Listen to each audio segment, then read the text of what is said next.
we are going to be talking about split grade classrooms and why I think they're actually the perfect environment for starting your inquiry journey with them. I think there's a lot of commonalities between teaching a split grade and starting inquiry based learning in your classroom.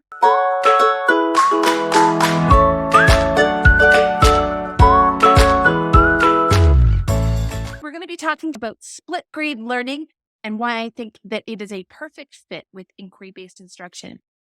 Now, I remember when I first applied for the current job that I have, it was actually a 3-4 combined grade class. And I think if you have ever been assigned any split grade class, that initial sense of panic definitely sinks in as you are suddenly hit with the overwhelming thought that you are now required not just to teach one grade, but two grades. And especially if it's two new grades, you may not even have a handle on one, let alone two. And you are immediately hit with that overwhelming, oh my God, what am I getting myself into? But I really do think that every class is a split grade class. And the only thing that really changes is the label that you have that's assigned to it. In my 10 years of teaching, and that includes 5 years working as a ESL itinerant teacher and myself as a classroom teacher, I don't think I ever came across a classroom that had every single student in there learning at the same grade. So not every student in the class was reading at their assigned grade level. And you definitely did not have a class that had 0 students with special education needs, whether they were working below or above grade level. So in reality, every classroom nowadays is a split grade classroom. The benefit of actually having the label of a split grade classroom, in my opinion, is that there's no masking it. It is what it is. No one has the expectations that everybody in that room is supposed to be working at the same level. Sometimes I find in a straight grade classroom, you have the assumption that everybody, because they're sitting in a grade 5 classroom, is working at a grade 5 level. Now, the students had that expectation. The teachers probably also really want to have that happen, but we all know in reality that's not the case. So every year when class building comes around and there's an option of whether or not I have a choice between teaching straight or a split, I am the crazy one that opts to teach the split and we will split our classes instead of putting them as 2 straights instead. So I know you might think I'm crazy for that, but I'm going to go into detail a little bit more tonight about why I think that is. So here's why I volunteer to teach a split. As I said, no one expects that everybody is the same. So one of the really important things, one of the driving factors for me as a teacher is I know that we've got special education students in our classrooms. And the last thing that I want is for those students to feel different or feel ashamed that they might not be working at grade level or that the work they're doing might need to be different from the people that are sitting beside them. So when I have a split grade classroom and I mix up the students in my room so that the 4s and the 5s are sitting intermixed with one another, no one actually expects that the person who's sitting beside them might be doing the same work. So it's a lot easier to allow those students who might be working below or even above grade level to kind of hide in plain sight in a split grade classroom. So I think that's a valuable tool with you have a split grade because you can have those students where they don't have to worry about hiding. Or sometimes what I do find is that some of those students who really do need to be working on modified curriculum will often pretend or hide that they can do the grade level curriculum and then fall further and further behind because they're not really working at the level that they should be. So in my split, it's a lot easier for those students who have those special education requirements to be able to hide in plain sight. So that's one of the many reasons why I prefer a split. I also find that you may have students that are not identified, but they may have some lagging skills. So it's easier when you're in a split to think of learning as learning on a continuum, and you can then build in any of that missing knowledge that might be there. Maybe they didn't quite get a concept from the previous grade level or they need that review. Putting them in a split and teaching as the learning is on a continuum as opposed to teaching in silos where this group learns this and this group learns that Teaching instead, by combining them and teaching it on a continuum, allows you to kind of use the analogy of a train where students will get onto the train where they need to and get off when they need to. And you can make sure that those students are able to push them forward to get and meet those curriculum expectations of their own grade level. But it also allows you to build in some of that review to make sure that they have a deeper understanding both of previous concepts and current concepts. I also think that it helps to build the self-esteem of the most vulnerable students in your classroom, and not so special education or students with special education needs. Allowing the fact that people can hide in plain sight in your classroom, meaning that they can work on individualized programs because no one in your class is necessarily expecting that everyone is working on the same task at the same time. So you have real differentiation happening in your classroom because you have to because you have two different grades in your classroom that you're trying to make sure that they get what they need. So you can hide those students a little bit easier. So if you have a grade 5 student who's modified at a grade 4 level, you can easily meet those expectations of their learning program because you happen to have grade 4 students in the room. So they can build up that background skill, but yet still feel like they're equals to their peers and don't feel ashamed.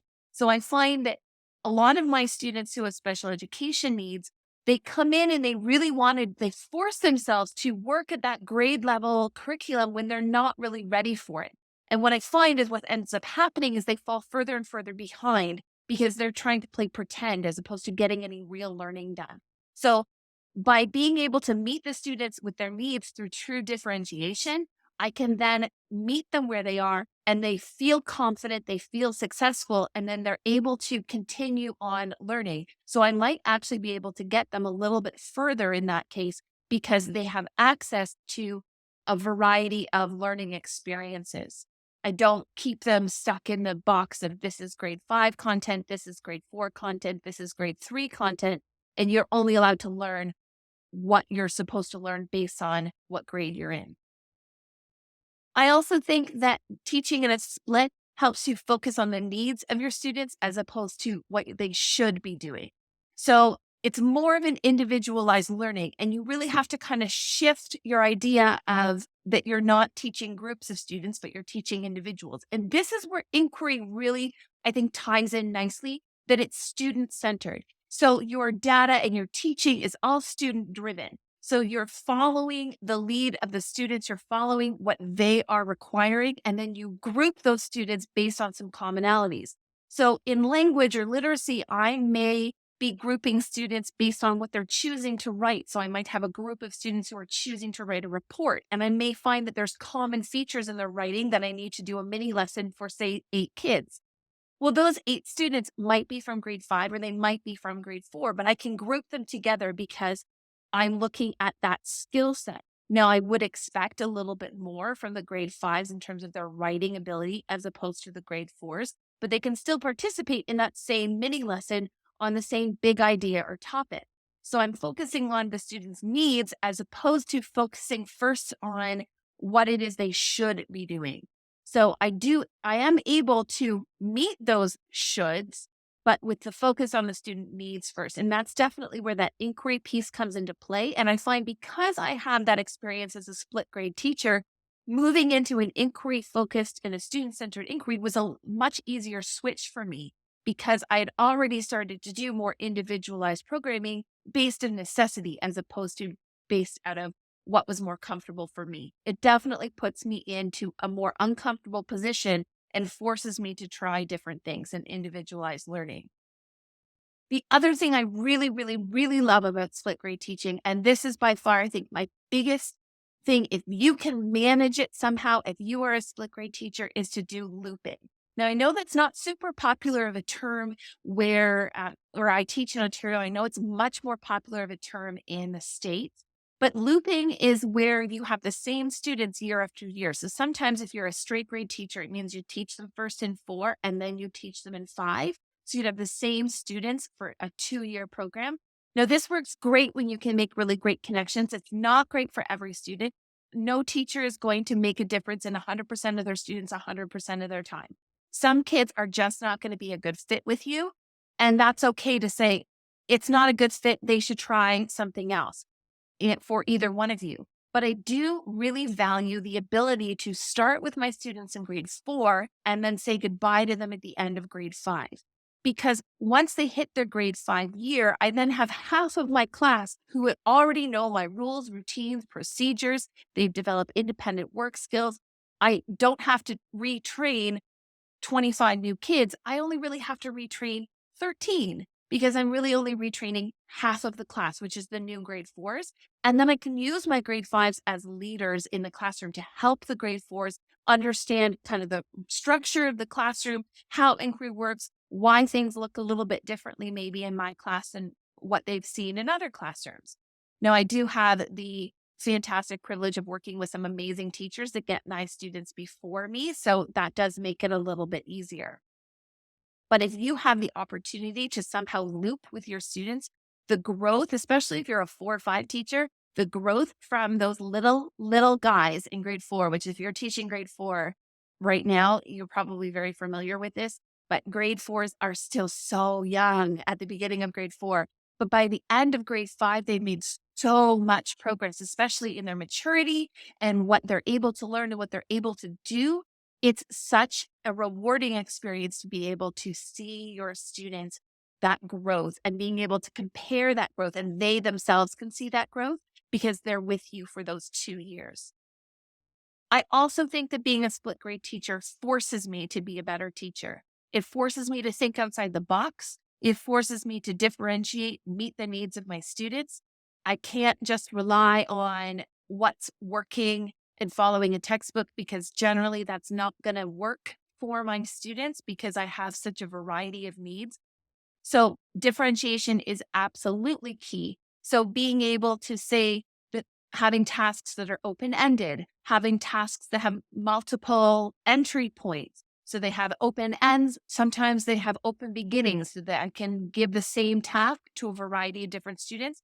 And I can teach them how to self-differentiate and choose things that are challenging for themselves. We can focus a lot more on goals in my classroom as opposed and focusing on what my goal is and how I'm going to improve to the next part versus on a checklist of getting through curriculum.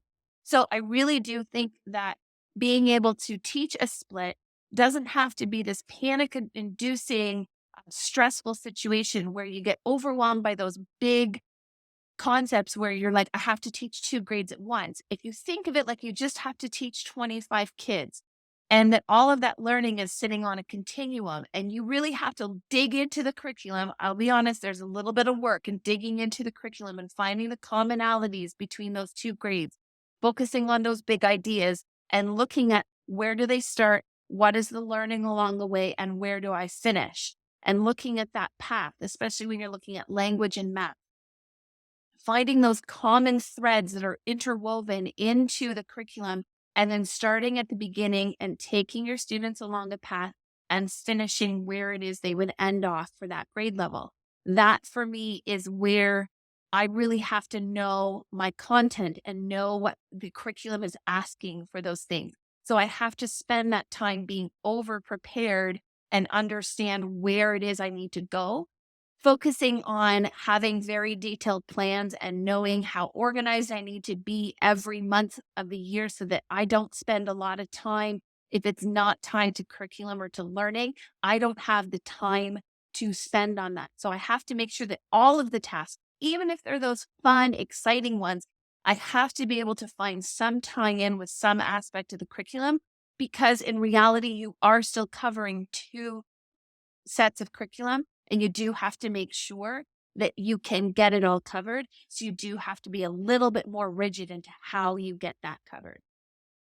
So I wanted to just preface the month of November. We're going to be talking about split teaching with Inquiry Live. We're going to be talking about split grade issues and how you do inquiry and how you teach with a split grade if you're doing inquiry, especially when you're looking at science and social studies and all of those things. I definitely wanted to start off with where I'm coming from so you have an idea of why I like teaching a split, why that is a preference for me, and perhaps how you can kind of flip your thinking about what it is to be assigned a split grade and understand that it really if you think about it, isn't too different from having an assigned straight grade because you probably have a lot of students that are not working at grade level anyways. So some of those same strategies that you would use, you can use with the split grade. And if you have more students working at different levels, that pulls it right in for doing guided instruction. Thanks very much for joining me.